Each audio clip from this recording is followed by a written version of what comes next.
With the 4th pick in the 2008 NFL Draft, the Oakland Raiders select Darren McFadden, running back, Arkansas.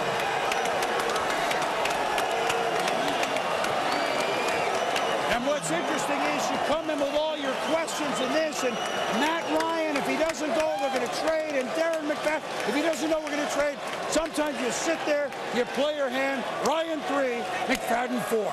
Well, sure, boom, the defensive players on the board were tempting, but keep in mind, they spent a lot of money on the defensive side of the ball, trading for National Hall, re-signing Tommy Kelly. You look at Darren McFadden's versatility, and we're talking about at Arkansas, what he meant for that wild hog offense, playing quarterback, doing a lot of things with Felix Jones. You talk about speed, runs a 4.340 at 6'1 1/4, and a rock-solid 215 pounds, an explosive kid. Talk about going 40 yards in the blink of an eye. Just give him a crack in the line, he can do it.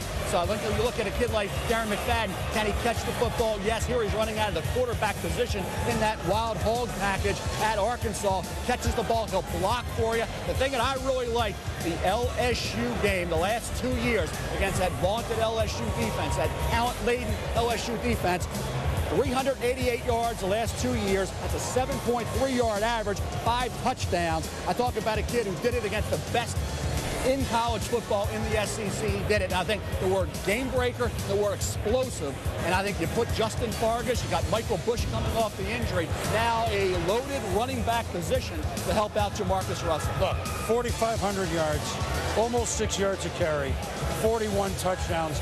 Hello. He's a Raider. Sequestered in the corner here at Radio City Music Hall. Kansas City Chiefs select Dorsey, defensive tackle, LSU. Hey, they had a decent defense last year, so when you're not a very good team, try to get strong on one side of the ball. And it's a young football team, so picking him at this position will help them out significantly. Like you said, it gives them that Chris Long thing, Chris. Well, Glenn Dorsey was a guy, Kirk Herbstreit, you got to know very well as LSU won a national crown last year, and Dorsey can just make it happen no matter how many guys are on him in the interior, right? Well, boom, there's no doubt about it. This guy is the total package. Just talking to Bo Pelini, his defensive coordinator, earlier this morning about him. He thinks he's the best defensive lineman he's ever seen. Obviously, he has everything you're looking for with the power up front. Looking at a guy that's 6'1", 300 pounds, the unique combination of power, but also the ability and the quickness to penetrate, disrupt the running game, and also put pressure on a quarterback. I think he's the best defensive tackle that I've seen in the last 13 years of watching the elite level of college football because of his ability to control the line of scrimmage with his size and use his quickness to get up, as I said, into the backfield. This guy is a major disruptor and as good as I think we've seen. And again, another guy coming out of the SEC with the great speed. I think you look at it, and I think Harvey touched on it, when you look at a guy like Glenn Dorsey, I think he's the best football player in this draft. You know, about powerful and explosive. And for Kansas City, they need offensive line help. They need defensive end help. But here's a defensive tackle. You got Alfonso Boone, Ron Edwards, and Tank Tyler.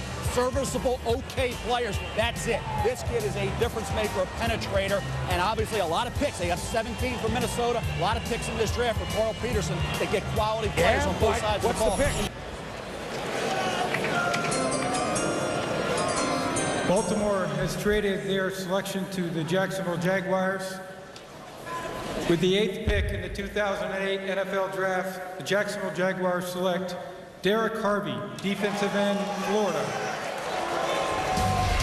Well, Mel, you said it. This would be the first reach, right? Look, I've done enough drafts with you, 25 of them. This is a reach here? I believe, and like I said, I saw this kid. I didn't think he had enough sacks. And Herbie, you watched him a lot as well. What's your opinion? Well, all I can tell you is this guy is a power defensive end, Mel. You know from looking at a lot of tape on him. 6'4", 270 pounds.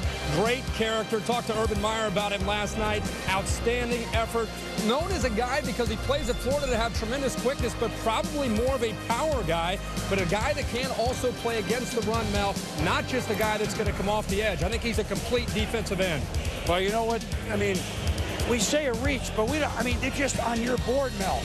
Ohio State in that championship game would not call this pick a reach. I wish you would see that every week, though. Right? And I think that's the thing. You saw it. You saw flashes of brilliance where you said, hey, this kid's got to be a top 5 pick. Other games, he was not nearly as effective. Now, Florida did lose a lot of starters to graduation. That allowed teams to focus on Derrick Harvey. But the 4.8 40 time, that's a concern. Look at that offensive line. With the 10th pick in the 2008 NFL Draft, the New England Patriots select Jerod, Mayo, linebacker, Tennessee. You know what? Let me tell you what this is. This is a player, and he's not alone. Rivers was one. Albert is one. Jerod Mayo can play anywhere, right? All 3 positions at linebacker, and the Patriots covet players just like this. It's interesting. Back about 3 months ago, everybody said Keith Rivers is going in the top 10, and Mayo is going maybe 29 to San Francisco. And my point on every radio show and every TV spot I did was there can't be that much separation between Mayo and Rivers. Mayo is a productive kid, 140 tackles this past season in the SEC. Played middle linebacker, played outside linebacker very effectively.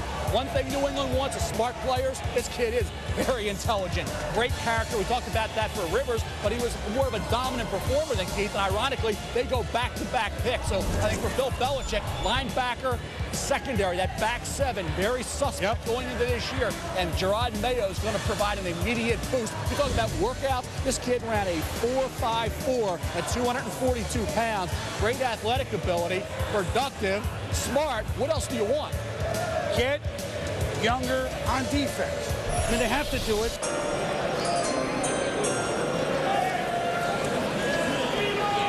With the 14th pick in the 2008 NFL Draft, the Chicago Bears select Chris Williams, offensive tackle, Vanderbilt.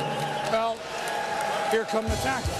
Exactly. It might be that wrong. We said there were 5 left tackles that were going to go before 14. Well, that's not yet the case because Brandon Albert from Virginia is still on the board, as is Jeff Otha from Pittsburgh. But Chris Williams, 245 pounds when he came to Vanderbilt, finishes out his career at 6'6", 318 pounds. And you look at his feet and his athleticism. He is a natural pass-blocking left tackle. You see him here getting the job done for Vanderbilt. Vanderbilt's had a pretty good track record when kids come out of that program. They're smart kids. They transition pretty well into the NFL. What he needs to do is get in the weight room, get a little stronger. 21 reps at the combine. He needs to pick it up from an aggressiveness standpoint as a run blocker. And he needs to develop that nasty streak. I didn't see that at Vanderbilt, but a guy in pass protection as a left tackle can get the job done.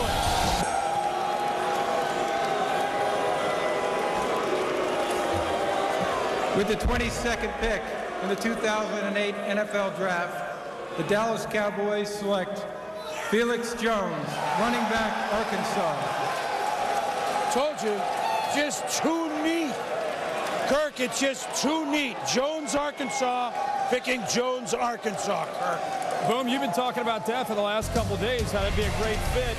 What a home run hitter. This guy took a back seat all year, of course, to Darren McFadden. He's electrifying in the backfield. I think he has the ability to help out as well on special teams. I think people are going to be surprised to see. Jaws and I were just talking. I think people will see a lot of Marion Barber's, similar size, similar determination.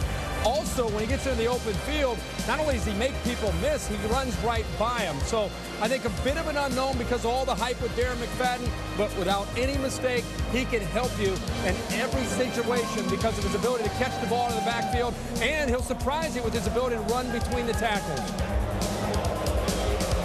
I agree with you, Harvey, about Felix Jones. We've had him to Dallas for the last 3 months, basically. You see his kick return ability here. A freshman All-American in that area, averaged 31.9 yards per return. You do the math. That assist field position in the NFL with Tony Romo, big time. Talk about Jerry Jones in Jacksonville, Arkansas. You talk about the tandem with Darren McFadden. Now he's with Marion Barber, a pounder. And you look at a guy like Felix Jones, averaged over 9 yards a carry this season, averaged 7.6 yards a carry as a junior, as a sophomore. That led the SEC board, and you know this kid very well. Well, all I can do is I had this discussion with Jerry Jones at the Senior Bowl, and he thought Felix Jones with Marion Barber would be a near-perfect tandem and the kick returner. The only guy in the history of football, college football, Mr. Outside, Glenn Davis. With Army in the war years, averaged more per carry than Felix Jones. It's a pretty good 1-2 punch for them. You lose Julius Jones, you pick up another Jones.